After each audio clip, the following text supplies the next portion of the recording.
Hello everyone, welcome back. I'm Dr. Heath Robinson.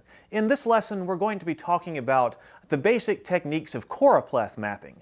We just talked about some basic principles of cartography in general that would apply to lots of different maps that you can create. But one thing that I like to do in an introductory GIS class is talk about one particular thematic mapping technique, and that is choropleth mapping. Typically, you can divide maps into two different major categories: reference maps and thematic maps.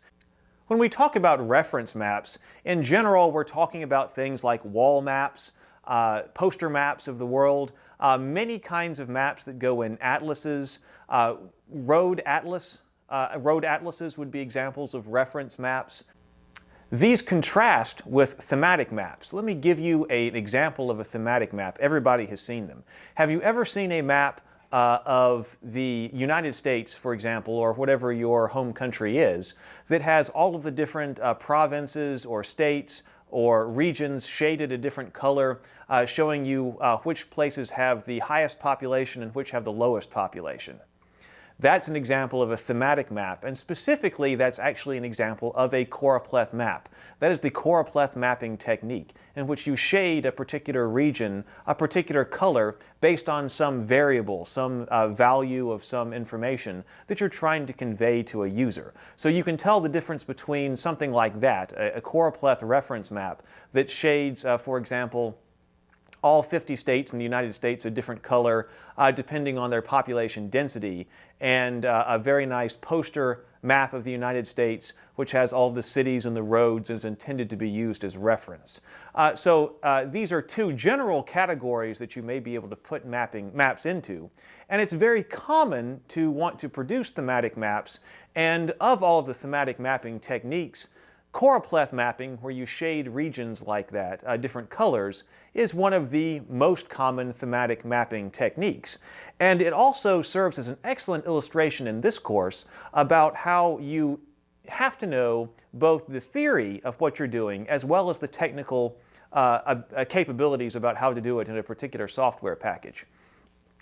Automated systems, geographic information systems by computer, have made the production of many different kinds of thematic maps very easy. You can produce them from a technical standpoint very easily. If you need to produce a thematic map, most of your standard GIS software packages will make it very easy to do, at least graphically. If you want to get all of that on the page, you don't have to do all the hand shading and hand classification anymore.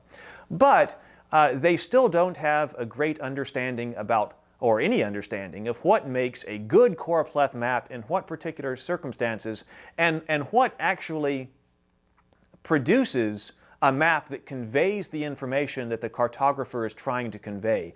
Every map is designed to convey certain information. You don't make just generic maps that try to show everything. You make maps for a certain purpose.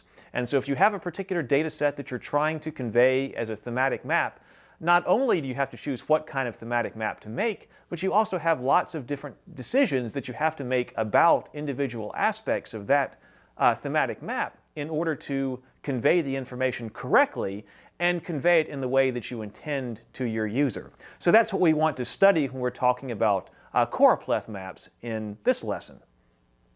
So choropleth mapping is that technique where you're shading different regions according to a variable.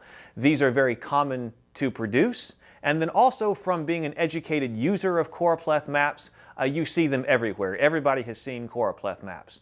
But there's a lot more to them than just putting some colors onto different regions of the map. So we want to look at the choropleth map in detail so that we understand how choropleth maps can go wrong, how they can give false impressions, or how they can just be inaccurate, so that we know that when we're presented with a choropleth map, we know the kinds of things to look out for, because it may be the case that the person who produced the choropleth map did not understand the theory behind the production of the map and did make errors and presented the information inaccurately.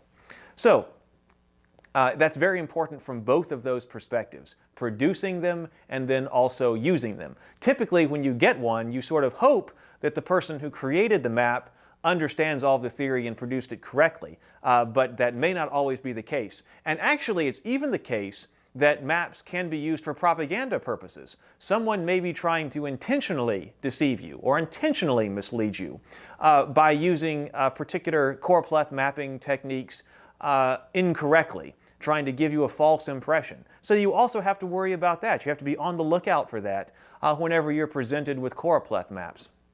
So I always set it as a goal for all of my introductory GIS students to be able to produce a high-quality choropleth map that correctly and accurately represents a particular data set, because regardless of whether you're going to be a specialist in GIS or not, if you're using GIS at any stage, you're probably going to be making some kind of choropleth map at some point because they are so common, and so it's very important to understand the technique. So that's what we're going to be getting into here.